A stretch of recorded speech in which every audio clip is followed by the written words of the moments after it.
When you think of Jennifer Aniston, what comes to mind? The bubbly Rachel from Friends? The gorgeous actress with the $1 million smile? The woman who seemed to have it all? Well, what if I told you that behind that famous smile lies a story of pain so deep that it would break your heart? At 56 years old, Jennifer Aniston has lived through tragedies that most people couldn't even imagine. Today, we're going to talk about the real Jennifer Aniston and the heartbreaking truth behind her seemingly perfect life. Jennifer Aniston was born on February 11th, 1969, in Sherman Oaks, California. You might think being born into a Hollywood family would be like winning the lottery, but for little Jennifer, it was more like being thrown into a storm she never asked for. Her father, John Aniston, was a well-known actor, and her mother, Nancy, was also in the entertainment business.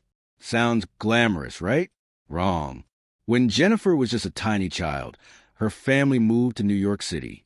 But instead of the bright lights bringing joy to their home, they seemed to highlight all the cracks that were already there.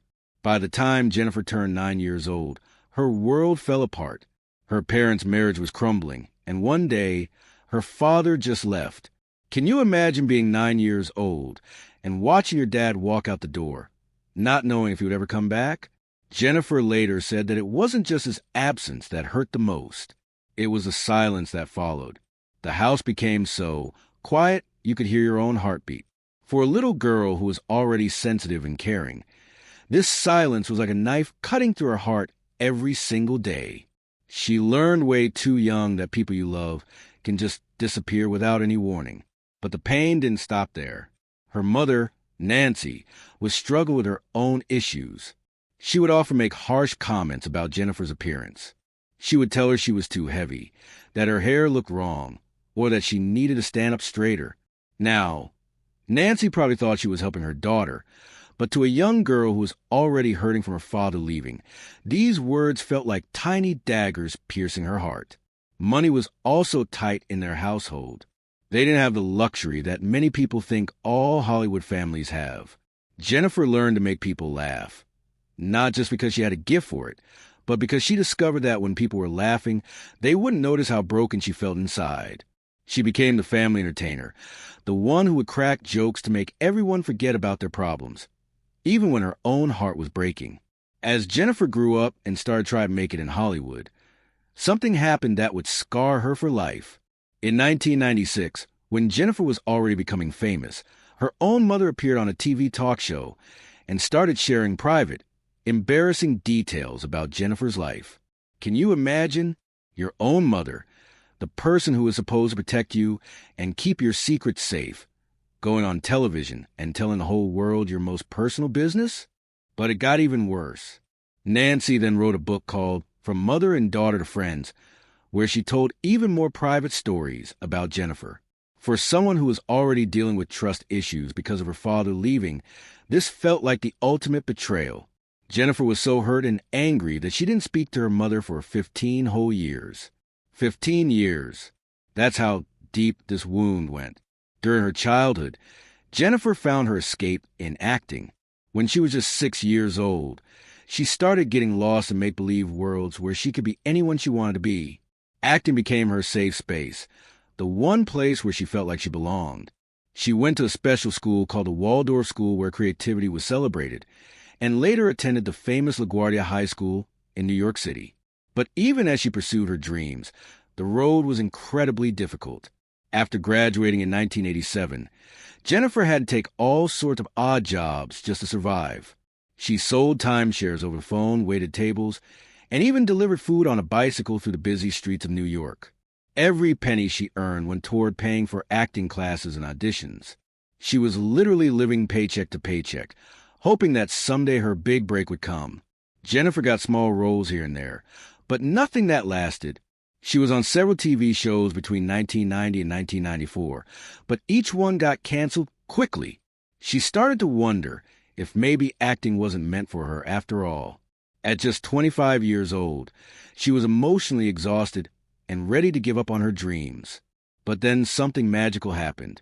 One day, while she was getting gas at a station in Los Angeles, she met Warren Littlefield, who was a big shot at NBC.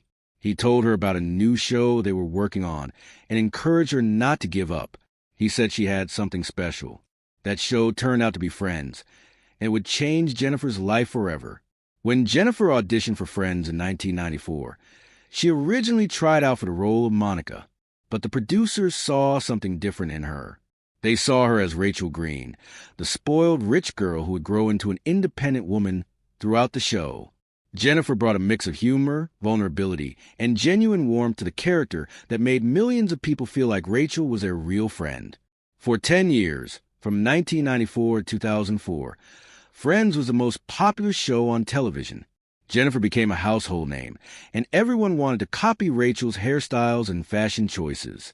By the final season, Jennifer was earning $1 million per episode, making her one of the highest-paid TV actors ever. She won awards, appeared on magazine covers, and seemed to be living the American dream. But fame came with a price that Jennifer never expected. Every single thing she did became news. If she cut her hair, it was front-page news. If she wore a certain outfit, everyone wanted to copy it. The line between Jennifer the person and Rachel the character became so blurred that sometimes even Jennifer didn't know where one ended and the other began. During the height of Friends' success, something wonderful happened to Jennifer. In 1998, she met Brad Pitt, one of Hollywood's biggest movie stars. They were introduced by friends who thought they would be perfect together, and they were right. When Jennifer and Brad started dating, they quickly became the most famous couple in the world. Brad was incredibly handsome and charming, and he made Jennifer laugh in ways she hadn't laughed since she was a child. For the first time in her life, Jennifer felt like she had found someone who truly understood her. They fell deeply in love, and in 1999, Brad proposed. The whole world was obsessed with their relationship. Magazines called them the perfect couple, and everyone wanted to know every detail about their romance. On July 29, 2000, Jennifer and Brad got married in a beautiful ceremony in Malibu. It was like something out of a fairy tale. They had 200 guests, thousands of flowers, candles everywhere, and when it got dark, they set off fireworks over the ocean. Jennifer looked absolutely stunning in her wedding dress, and when she walked toward Brad, she looked like the happiest woman in the world. For a while, everything seemed perfect. Jennifer and Brad started a production company together, and they supported each other's careers. In interviews, Jennifer would light up when she talked about Brad. She called him her best friend and her partner in everything. For the first time since she was a little girl, Jennifer felt like she had found a safe place to call home. But fairy tales don't always have happy endings. By 2005, cracks started showing in their marriage. Both Jennifer and Brad were incredibly busy with their careers, traveling all over the world for movies and spending weeks apart. They were like two ships passing in the night, waving at each other from a distance, but never really connecting anymore. Then the rumors started. People began saying that Brad had fallen in love with Angelina Jolie while they were making a movie together called Mr. and Mrs. Smith. The gossip magazines went crazy with the story, following Jennifer everywhere she went and looking for signs that her marriage was falling apart. In January 2005, Jennifer and Brad announced they were getting divorced. The news hit like a bomb exploding. Fans all over the world felt like they had lost something personal. But for Jennifer, it was a complete destruction of the life she thought she would live forever. What made it even worse was how public everything was. Photographers camped outside her house, taking pictures every time she stepped outside. They watched for signs that she was crying, that she was falling apart, that she couldn't handle the pain. Even simple things like buying groceries or getting coffee became torture because there were always cameras clicking and people staring. Then came the cruelest blow of all. Rumors started spreading that Jennifer didn't want children and that this had ruined her marriage. For a woman who had always dreamed of being a mother, this lie cut deeper than anything else. People were actually saying that she was selfish and that she had chosen her career over having a family. It was completely untrue, but the damage was done. The truth was much more heartbreaking. Jennifer had been trying to have children for years.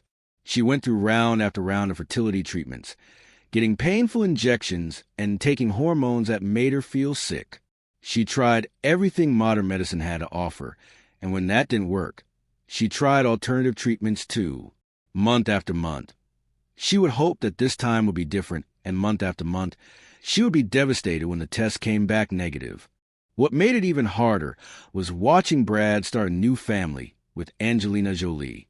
They adopted children from different countries and had biological children together. Every time there was a new baby in their family, the media would remind everyone that Jennifer still didn't have children. They would show pictures of Angelina's growing family, right next to pictures of Jennifer alone, as if they were keeping score of who was winning at life. For years, Jennifer endured this torture in silence. Every tabloid magazine seemed to have a story about whether she was pregnant, analyzing every photo to see if she looked like she might be expecting. They turned her body into a public battleground, and she had no way to escape it. Jennifer tried to rebuild her life after her divorce. She focused on her career, taking on more serious movie roles to show that she was more than just Rachel from Friends. Movies like The Good Girl and Cake proved that she could handle dramatic roles and wasn't just a comedy actress. But no matter how successful her movies were, people still seemed more interested in her personal life. In 2008, Jennifer fell in love again, this time with musician John Mayer. She was 39 years old and ready to try love again, even though her heart was still tender from the divorce. John was younger and had a wild energy that was both exciting and a little dangerous. He could make her laugh until her sides hurt one night, then disappear for days without calling, leaving her wondering what she had done wrong. The relationship was like an emotional roller coaster. One day she would feel on top of the world, and the next day she would be staring at her phone, wondering why he wasn't answering her calls. When they finally broke up, it felt like another betrayal. She had opened her heart again, only to have it broken in a different but equally painful way. 3 years later, in 2011, Jennifer met Justin Theroux on a movie set. This time felt different. Justin was thoughtful and artistic, with a quiet sense of humor that made Jennifer feel calm and safe. They took their time getting to know each other, and in 2015, they got married in a small, private ceremony at their home. For a while, Jennifer thought she had finally found her happily ever after. She was 46 years old, and this felt like her second chance at lasting love. She and Justin seemed to understand each other in a way that was comfortable and real. They would spend quiet Sunday mornings reading the newspaper together and having long conversations that stretched late into the night. But even this love story wasn't meant to last. By 2017, just 2 years after their wedding, Jennifer and Justin announced they were separating. This time, there was no big scandal, no third person involved, no dramatic confrontation. They had simply grown apart, like two plants that need different amounts of sunlight and water to survive. At 48, Jennifer found herself divorced for the second time. The house felt too quiet again, the bed felt too big, and she had to learn once more how to live alone. But this time, she was older and wiser, and she handled the pain differently. She didn't let the hurt consume her the way it had before. Throughout all these relationship struggles, Jennifer was also dealing with the ongoing heartbreak of not being able to have children. By the time she was in her 40s, she knew that her chances of becoming a mother were getting smaller and smaller. The fertility treatments had taken a physical and emotional toll on her body and her spirit. In 2016, when Jennifer was 47 years old, she decided she couldn't stay silent anymore. She wrote a powerful essay for the Huffington Post, where she spoke directly to the world about how tired she was of being judged for not having children. She said that women are complete whether they have children or not, whether they have husbands or not. It was her way of taking back control of her own story. Then in 2022, Jennifer did something incredibly brave. In an interview with Allure magazine, she revealed for the first time that she had tried fertility treatments for years. She talked about the hormone injections, the disappointment, and the sadness that came with each failed attempt. She wished someone had told her to freeze her eggs when she was younger, but she had no regrets about the choices she made. This admission was heartbreaking because it showed the world how much Jennifer had suffered in private. While everyone was making jokes about her not having children and speculating about her relationships, she was going through one of the most painful experiences a woman can face. She was grieving the family she had always dreamed of having, and she was doing it all alone under the watchful eyes of the entire world. Today, at 56 years old, Jennifer Aniston lives a quiet life. She has a beautiful home in Bel Air that she bought after her divorce from Brad, and she recently purchased another home in Montecito from Oprah Winfrey. Her houses are sanctuaries, places where she can be herself without anyone watching or judging. Jennifer spends her days taking care of her beloved dogs, working in her garden, cooking, and doing yoga. She has learned to find peace in simple activities like organizing a drawer or trying a new recipe. She still works in Hollywood, starring in the morning show on Apple TV, which has earned her critical praise and award nominations. But the sadness is still there. Friends say that sometimes Jennifer will have days where the quiet in her house feels heavier than usual. Days when she thinks about the children she never had, the marriages that didn't work out, and the family she dreamed of but never got to create. The pain doesn't go away completely, but she has learned to carry it with grace. Jennifer has been linked romantically to a few people in recent years, but she's not actively looking for love anymore. She says never say never about getting married again, but she's not holding her breath. She has learned that her happiness doesn't depend on having a man in her life or having children. It depends on how she chooses to live each day and how she treats herself. The tragedy of Jennifer Aniston isn't just that she didn't get the fairy tale ending that everyone expected her to have. The real tragedy is that she had to live through all of this pain while the entire world was watching, commenting, and judging every move she made. She couldn't grieve privately or heal in her own time because there were always cameras around and people wanted to know every detail of her personal business. Jennifer's story teaches us that fame and money can't protect you from heartbreak. It shows us that even the most successful, beautiful, and talented people can struggle with the same problems that ordinary people face. The difference is that Jennifer had to face her problems while millions of people watched and offered their opinions. But Jennifer's story is also one of incredible strength and resilience.